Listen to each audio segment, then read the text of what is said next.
in the land of grills. Oh man, will you look at that. The Buffalo Forge Grill Air from the 1950s. This was made in Buffalo, New York. See it right there, folks. We did the full restoration. This has been 5.5 months in the making to get to this point. I tell you what, I'm gonna leave all the links to all the videos from the very beginning, because in the very beginning when we first picked it up, we did make some fire, made it, for me at least, the last steak on here. And then all the paints, I had no idea that it was gonna take 5.5 months to totally get this thing back to where it is right now. This is restored to as close to the period 1950s as I could find from pictures, and people, very kind people, telling me, yep, I remember my dad having one. That was that color right there. Wheels were a lot of challenge, but you know what? There are roller bearings in there, gears in there. You talk about a thermostatically controlled blower right there, but it's hand cranked. Get the kids out there on a Sunday afternoon, you're gonna make some chicken or some steaks. They're the blower, and then your hand is the thermostat.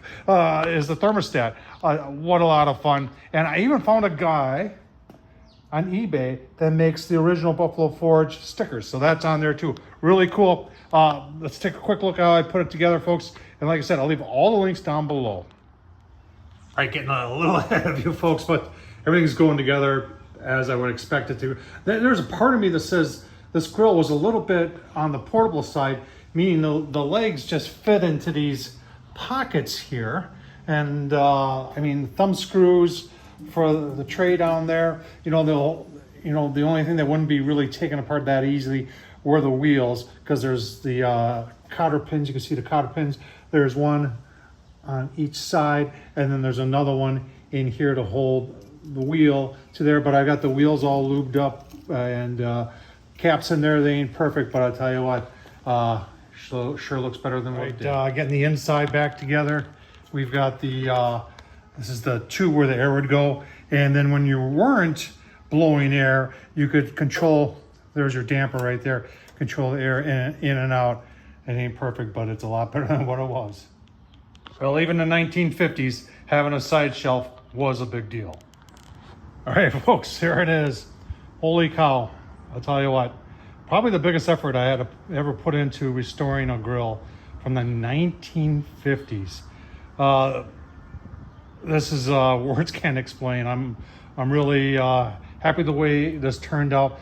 We did everything on this. I mean, we took apart this whole gearbox and got that all working.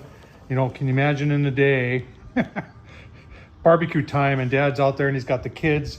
There's a thermostatically controlled blower right there. We don't need no stinking Huntsman.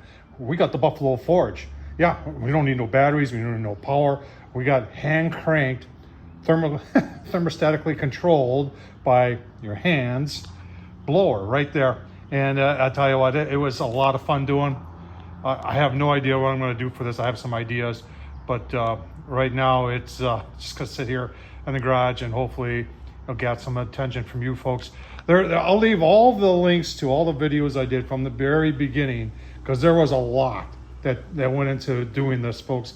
And I tell you, if you want to support the channel, the crazy things that we do here, or I do here, the super thanks down below would really be appreciated. But I did not think that we were able to get this grill great, because it was all solid rust, and get it back to where we got it. And with a lot of effort and some good product, that I'll leave the link down below, did a really good job. This is my first time painting raised letters, and it turned out okay. The red on the handle, when I stripped it, the red was there. There was also red on the blower fan. You can see it right in there. So when we took that all apart, we cleaned all the grease out of the old grease out of the gearbox there, put new grease in. Same with the roller bearings that are on the wheels. That's right, roller bearings. We cleaned it up real good, put some new grease in there. Everything is just about as good as I could get it.